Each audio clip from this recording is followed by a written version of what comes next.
Sabe também que você, como um presbítero da igreja e também como motorista, você levava as irmãs e também arrecadava as receitas dos círculos de oração. E a gente sabe também que havia uma competição entre igrejas, entre círculos de orações, para que fosse arrecadado um montante maior para se agradar, no caso, a esposa do presidente e ao próprio presidente. Você poderia relatar como se processava essa captação de dinheiro, como se processava essa coisa absurda de se colocar competição para se aumentar a renda da igreja? Para vocês terem uma ideia, eu andava com a irmã Judite Alves, que era a presidente, né, do Círculo de Oração, sendo esposa do pastor, ela quem era a diretora-geral do Círculo de Oração, que era o nome que era utilizado, direção-geral, e andava também com a irmã Alice, com a esposa do pastor João Flórido, que morava ali perto da Avenida de Peixinhos ali, Presidente Kennedy. Andava muito com aquelas irmãs, e tinha outras irmãs que eu andava, a esposa de Pedro Nunes, não é? E essas irmãs eu levava para o Círculo de Oração. Tinha dia que eram duas festividades. E pasmem, irmãos, eu fui para um Círculo de Oração e naquele dia nós tivemos pela manhã uma arrecadação de R$ 12.000 de oferta, para vocês terem uma ideia. Uma igreja pequena, num ambiente muito pobre, muito difícil, que é uma congregação que ficava ali dentro do antigo lixão de Águazinha. Existia uma congregação ali dentro, era uma obra social, um trabalho muito bom. Mas naquele dia, naquele pequeno templo, tivemos uma arrecadação de R$ 12.000. E eu peguei aquele dinheiro, claro, e levei, porque eu tinha, assim, a incumbência de trazer aquela oferta e prestar conta lá na tesouraria do Templo Central. Naquele mesmo dia, nós fomos para um outro ciclo de oração, que era no R5, na Zona Sul de Recife, o R5. Naquele bairro, uma grande igreja que até hoje está lá. E, pasmem, irmãos, a oferta não chegou a R$ 1.000. Eu me lembro como se fosse hoje, 500 e poucos reais. E quando eu peguei aquela oferta, que a irmã Judite pegou, e que as irmãs diretoras do ciclo de oração viram aquela cena, disse: que dirigente fraca, vou tirar ela, não serve. Essas foram as palavras da direção do Círculo de Oração na época. A irmã Judite sabe disso, né? A senhora sabe. Dando uma oferta boa, é uma direção 5 estrelas, uma direção que merece respeito. Então, as irmãs do Círculo de Oração, para os irmãos terem uma ideia, aquela dirigente, foi o último ano que ela dirigiu aquele Círculo de Oração. Ela foi substituída sumariamente. Então, você pensa, dirigente de Círculo de Oração, que você é valorizada por estar orando pelos pastores, né? Como sempre o pastor pede oração, vocês oram pelo ministério, aquela coisa antiga do tempo do pastor Zé Amaro e do pastor Zé Leôncio. O ciclo de oração orando pelos obreiros, orando para que o trabalho da igreja cresça, orando para que as almas se entreguem a Jesus.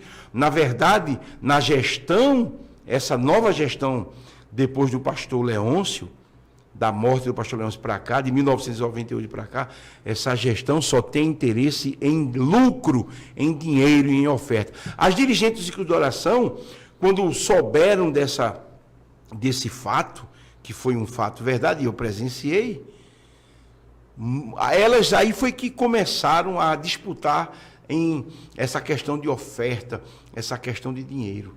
Eu fiquei horrorizado. Porque na ideia da gente é que a igreja está preocupada em almas para o reino de Deus e não em lucro. Mas toda dirigente de círculo de oração, dirigente, que não dava lucro, que a oferta não era boa, ela era substituída, o trabalho era considerado fraco. E isso dito pela irmã Judite Alves e pela direção que assessorava ela na época.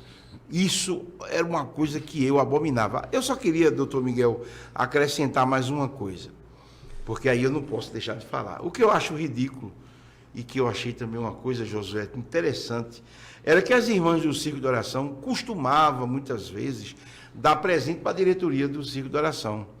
Então a irmã Judite geralmente recebia aquela cesta de frutas bonitas, e eu levava aquelas cestas. Aí, quando eu chegava com aquela cesta para a irmã Judite, aí ela dizia, só vê isso? Só a cesta?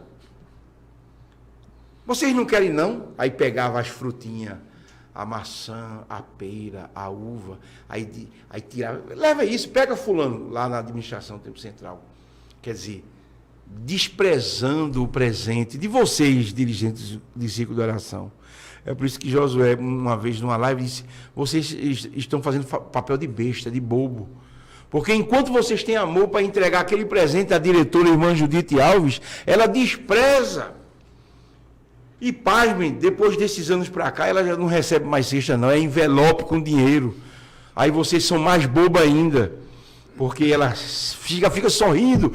Aquele implante que ela fez de mais de 200 mil reais, eu acredito. O implantezinho que a irmã Judite, aquele sorriso dela é um implante do doutor Miguel. Aquele sorriso, irmã Judite, de 200, quem paga são vocês. Não estou desprezando o implante, não, que ela está até engraçadinha com aqueles dentes novos que ela colocou. Aquilo ali é que faz a irmã Judite sorrir, é o envelope. Porque antigamente a irmã dava aquela cesta, ela desprezava. E isso aqui doeu no meu coração. Fui expulso da Igreja Evangélica da Assembleia de Deus, não porque eles me botaram para fora assim, vá para a rua, não. Eu deixei de frequentar o Templo Central. E aí deixei de frequentar, é claro que fizeram um processo de expulsão, né, exclusão, que é o termo técnico utilizado. Fizeram uma reunião com os presbíteros, e aí me demonizaram, disseram que eu estava falando mal da igreja. Falar mal é você dizer o que a igreja não é, mas dizer o que a igreja está praticando, você está falando a verdade. Isso é o papel profético, denunciar essa monstruosidade que é a direção atual da IADPE. Emanuel, aliado a esse fato agora que você falou, a esposa do nosso amado irmão Josué, a irmã Nise, ela também foi afastada da direção de um círculo de oração, simplesmente pelo fato de ser esposa de Josué. Aí, Josué, tu tem detalhes desse afastamento da irmã, Josué? Simplesmente. Não tenho. Não tem, né? Eu não tenho e nem ela tem, porque se ela tivesse, com certeza me diria. Mas assim, no dia do aniversário dela, simplesmente tiraram lá. Entendeu? Sem dar nenhuma justificativa. Sem nenhuma justificativa, sem nenhuma causa aparente. Inclusive, ela postou nas redes sociais um vídeo. No dia da saída dela. No dia da saída dela. A surpresa foi tão grande que ela ali dando aquele testemunho, né? Houve toda aquela repercussão. Inclusive, esse vídeo já está com mais de 60 mil visualizações. Quer dizer, as pessoas sabem as coisas erradas, mas não cobram das pessoas a coisa correta a se fazer, né? Então, Josué, a gente vê uma realidade, aquela frase de Jesus que ele falou, que muitas dessas pessoas, Emanuel, são sepulcros caiados. Então, por fora é aquela beleza, mas por dentro, podridão e carniça. Esse é o bastidor dessas igrejas. Eu não vou generalizar, tá certo? Mas eu posso dizer, sem medo de errar, a grande maioria dessas igrejas que pregam muita santidade, muito costume, muita perseguição contra certos grupos de pessoas. Vamos citar como exemplo o LGBTQIA+, que são um grupo basicamente que é pregado, demonização nos púlpitos.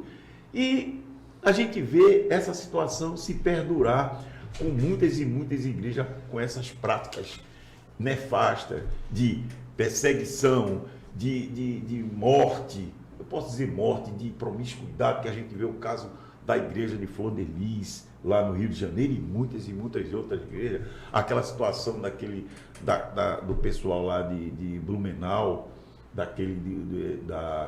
os Gideões. Você vê o cara pregando lá e depois tomando cerveja. Nada contra quem toma cerveja, porque a gente sabe também que um irmão veio aqui, testificou e disse que provava que levou o uísque para o presidente levou o uísque para o presidente. Quer dizer que cada um tem seu costume. Beba. Agora não venha diante da igreja dizer que é uma pessoa acima dos outros, que é um homem santificado, quando nos bastidores tem esse tipo de prática. Eu não tenho nada contra quem bebe. Eu não tenho nada contra, que eu também degusto o que eu quiser. Eu não dependo de dinheiro de dízimo. Agora, quando você recebe dinheiro de dízimo para fazer esse tipo de coisa... Muitos problemas, assim, de pecado, né, que é como o doutor Luiz Miguel falou, o Josué fala aqui, a gente sempre... Josué tem o espaço que ele fala sobre essas questões doutrinárias. A Bíblia, ela fala, ela tem a nossa regra de fé e prática, né? É preciso salientar isso. Agora, o que não pode é uma igreja, a igreja de Recife, ela querer ser a igreja santa, única, modelo, né? O modelo do mundo.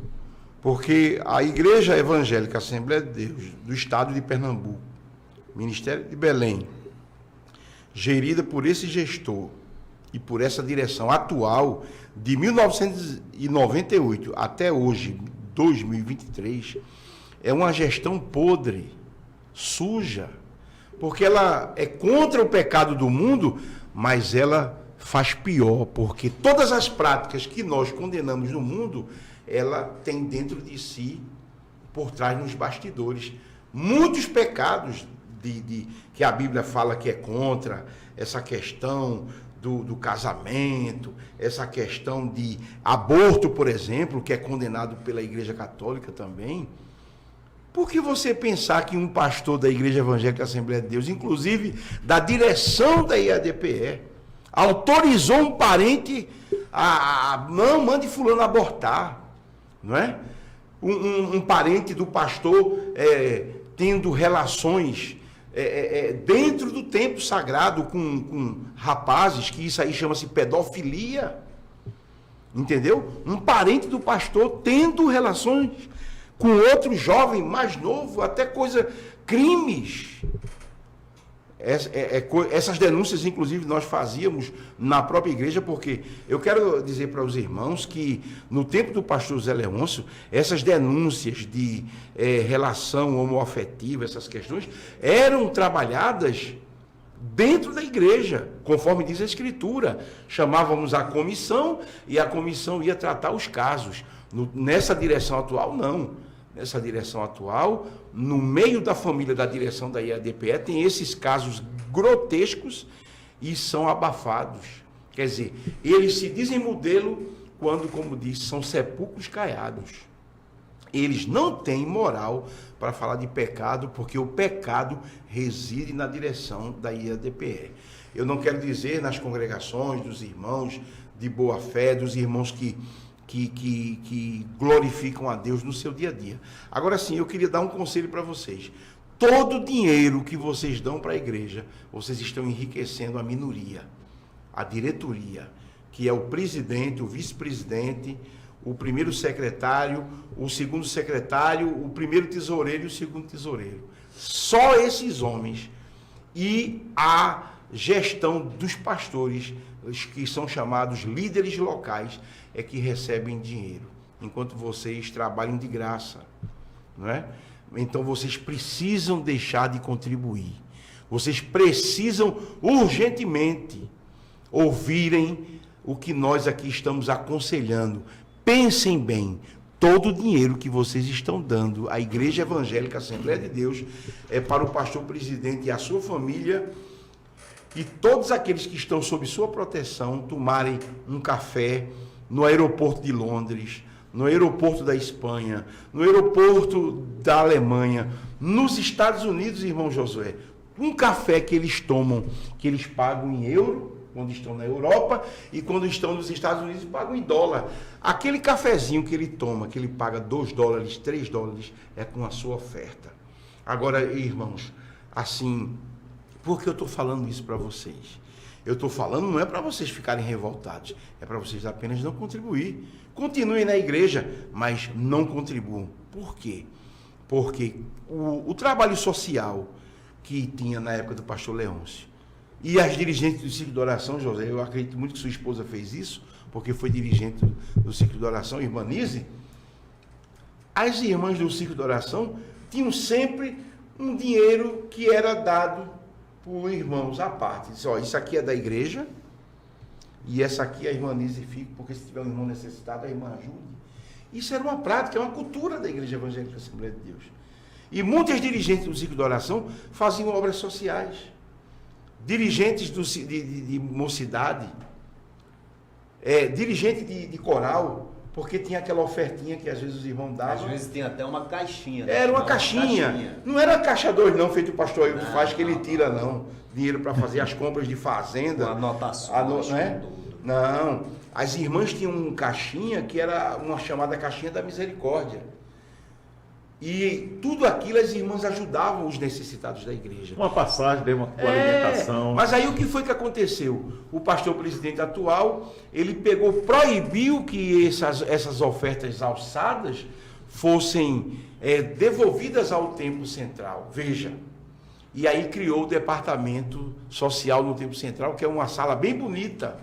E eu acompanhei muito aquela sala, porque eu estava ali dentro, e quando o irmãozinho ia lá pedir uma ajuda, as diretoras do Círculo de Oração, que ficavam auxiliando a irmã Judite, irmã Dulce, aquela primeira secretária, que foi secretária há mais de 20 anos no tempo do pastor Leôncio, José vai fazer eu lembrar o nome, que o marido dela mora bem ali do lado do Templo Central. Elza, representante da irmã Judite, o senhor não tem coragem de trabalhar, não? Irmã Elza, que Deus a tenha, né? É assim que o pessoal católico usa esse termo, né? Porque se não pediu perdão, José, desculpe os filhos da irmã Elza, que eu gosto muito deles. Mas a irmã Elza cumpria na íntegra as ordens da irmã Judite. Mande trabalhar. Mande arrumar emprego. Porque o senhor não compra uma caixa de picolé e vai vender picolé. Nas congregações, os presbíteros, como eu e muitos, quando um irmão necessitado ia pedir oferta, o presbítero sabia quem dá, porque era triagem em loco.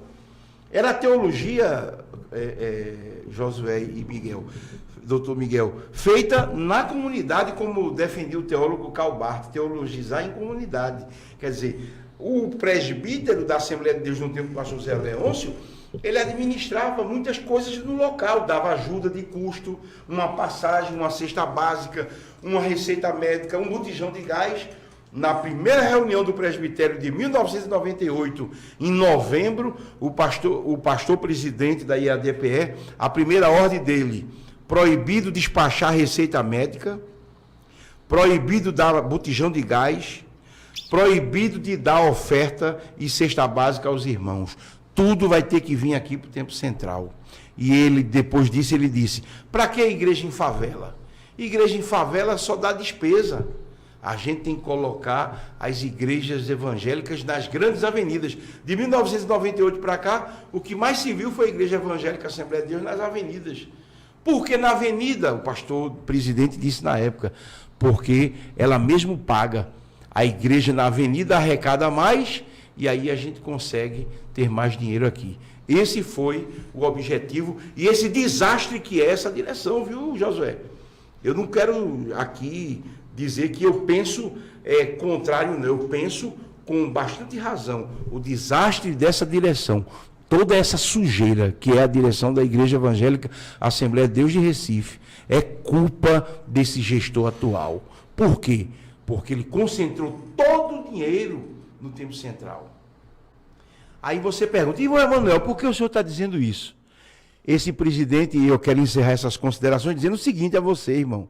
Eu me lembro como se fosse hoje. O preço da rádio CBN, antiga rádio CBN, que era a Rádio Globo, foi R$500 mil. Aí ele fez uma campanha para arrecadar dinheiro, Josué e doutor Miguel. Mas R$400 mil eu fui buscar na igreja de Jaboatão, que o pastor lá era o pastor Laurentino. Só R$400 mil eu fui buscar lá. O pastor presidente disse, vá, aí eu peguei, cheguei lá e peguei R$400 mil. Quer dizer, meus irmãos, quem pagou... No entanto, houve uma arrecadação. Maciça e duradoura. E duradoura, demorou muitos meses. E o que foi que Ailton Júnior, que é o filho do pastor presidente, que aí eu vou falar o nome dele, Ailton Júnior, quando tomou posse daquela rádio, os irmãozinhos felizes, porque agora a igreja tem um canal de comunicação, ele começava a botar os irmãos para fora. Então, irmãos, deixe de contribuir. Você contribui para uma igreja que não merece a sua contribuição. Pessoal, a gente está encerrando esse tópico. A gente vai reiniciar. Eu gostaria muito de agradecer às pessoas que estão assistindo. Se inscrevam no canal para que esse canal cresça, porque aqui sim a gente não tem medo de denunciar. A gente aqui fala a verdade. Quem tiver dúvida do que Emanuel falou, nos procure, que temos provas, nós temos documentos. Então, fica aí a questão em aberto. Josué, pode falar. Não, Josué. aproveitando as provas e os documentos, o senhor mesmo, né, tá aqui, ó, pediu desarquivamento desse processo Foi, das velhinhas. das velhinhas, né, das 8 velhinhas. Então aqui, ó, dia... Tá de lado aí. Deixa eu Tá de ver lado aqui. de lado, de lado. Dia 29 de outubro de 2019, né, doutor Miguel? O senhor Até pediu hoje pedi o desarquivamento. várias vezes lá. Tá aqui. E até hoje, Emanuel, o pessoal não encontraram esse processo. Certamente, Josué, eu ia utilizar esses documentos na defesa de Emanuel no processo que foi movido contra ele.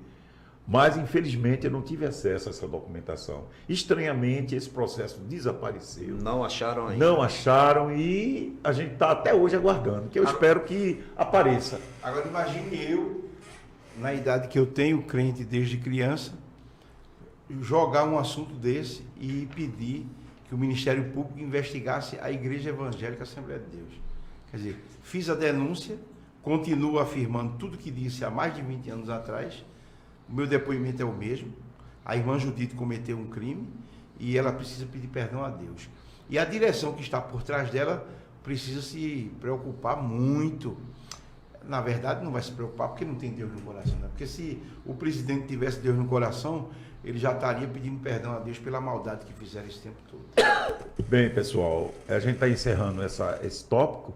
A gente vai passar, logicamente, com o Josué e o Emanuel a outros temas que vamos trazer aqui ao conhecimento de todos, inclusive na parte jurídica, que a gente tem alguns meandros aí de processos que estão em andamento e outros que se encerraram, trazer o conhecimento da igreja, porque logicamente a igreja, os irmãos, pagam altíssimos honorários a 2 escritórios de advocacia e também tem o direito de saber o resultado, não é, Manuel, da atuação dos escritórios. Logicamente, participação ativa dos membros, quando pagam os dízimos e ofertas, arcar com esse ônus, que infelizmente estão arcando. Talvez se os valores desses contratos vierem à tona ao conhecimento da igreja, a igreja vai ter uma surpresa muito grande, porque eu acho, Josué, que é um valor bem acima do que você imagina, do que eu imagino, do que você imagina, Manuel. E isso pago por pessoas que recebem salário mínimo.